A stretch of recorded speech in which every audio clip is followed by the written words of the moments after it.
Assalamualaikum hai semua. Siapa yang suka roti canai? Hari ini saya mau bikin tutorial roti canai yang enak dengan bahan-bahan ekonomis. Cocok juga nih buat dijadiin ide bisnis moms. Bikin roti canai itu gampang tapi susah. Susah tapi gampang. Kelihatannya emang gampang tapi kalau gak bener ngolahnya nanti hasilnya gak akan bagus. Untungnya yang saya bikin ini bagus. Rotinya tipis berlapis-lapis, berserat-serat, dan teksturnya lembut. Kalau soal rasa ya pasti enak, apalagi kalau udah dikasih topping. Dan untuk edisi kali ini saya pasangkan roti canainya dengan kuah gulai pedas. Wih mantap ini moms, rasanya gak kaleng-kaleng. Oke deh biar gak pakai lama kita lihat aja yuk tutorialnya. Tonton videonya sampai habis ya biar gak kelewat step by stepnya.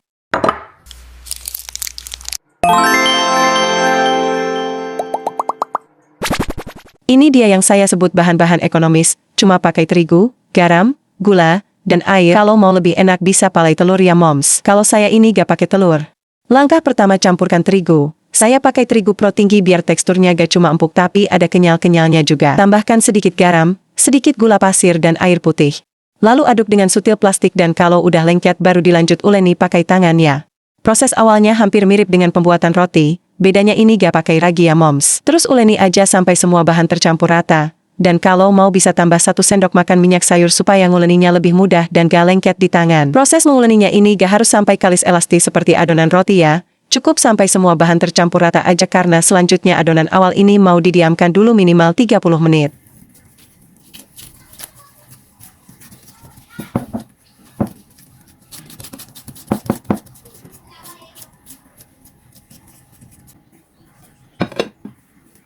Setelah 30 menit lalu buka dan lanjut uleni sebentar di meja yang sudah dikasih minyak.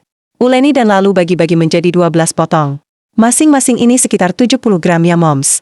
Setelah adonan dibagi-bagi lalu bulatkan kayak kalau kita bikin roti ya. Tapi bulatinya ini gak harus sampai sempurna kayak adonan roti. Ini cuma biar rapi aja dan biar lebih mudah nanti waktu dipipihkannya. Nah kalau udah begini lalu siapkan wadah cekung dan simpan semua adonan bulat lalu tuang secukupnya minyak sayur sampai adonannya terendam.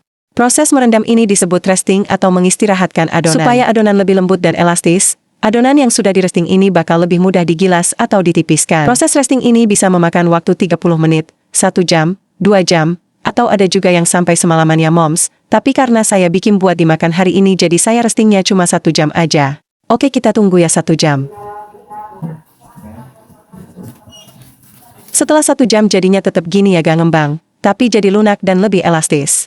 Kalau nanti digiling atau ditarik-tarik gak akan mudah patah. Nah kayak gini aja ya, ditekan-tekan pelan sambil agak ditarik-tarik ke belakang supaya adonannya semakin melebar. Selanjutnya ambil satu adonan dan mulailah dipipihkan.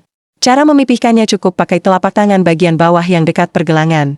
Karena ini adonannya udah lunak banget jadi gak perlu bantuan rolling pin ya, cukup pakai tangan aja. Selain cara ini bisa juga ditipiskan dengan cara ditebar melayang seperti kalau kita lihat pedagang roti canai yang udah pro. Next time insya Allah saya bikinin juga ya video bikin roti canai dengan cara ditebar. Oke lanjutin ya ditipisin adonannya sampai setipis mungkin. Kalau benar-benar tipis nanti hasil rotinya enak banget loh moms. Kalau udah dirasa cukup tipis, sekarang olesin atau ciprat-cipratin permukaan adonan dengan margarin atau mentega cair atau kalau gak ada bisa pakai minyak sayur lagi.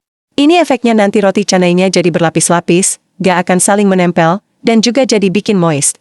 Pokoknya jadi enak dan gurih. Lalu lipat kayak gini ya dan terakhirnya digulung lalu bagian ujungnya dimasukin ke tengah gulungan supaya gak lepas.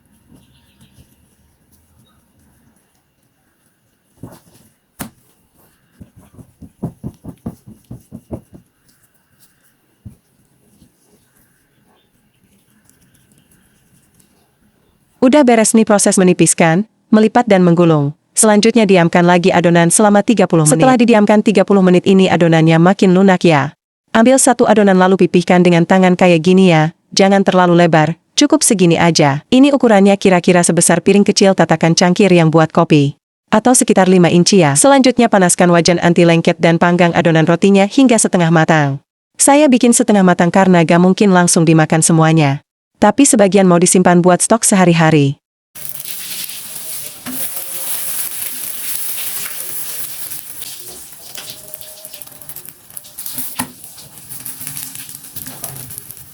Nah inilah hasil panggangnya.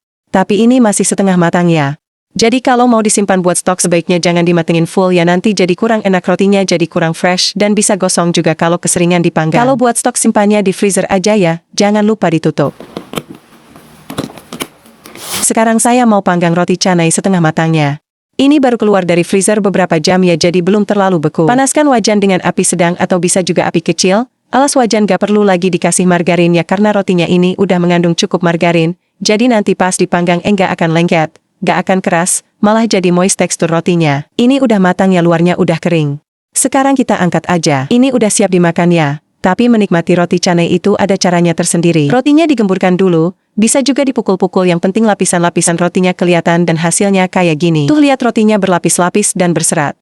Lapisan-lapisannya tipis dan lentur. Sekarang saya mau bikin kuah gulainya dulu ya. Saya bikin yang instan aja. Ini bumbu rasik Indofood spesial gulai. Jadi bisa ditambah daging sapi atau ayam ya.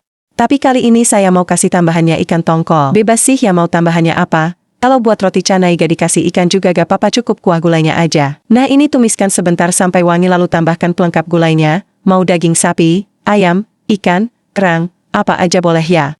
Setelah itu kasih sedikit air supaya gak terlalu asin.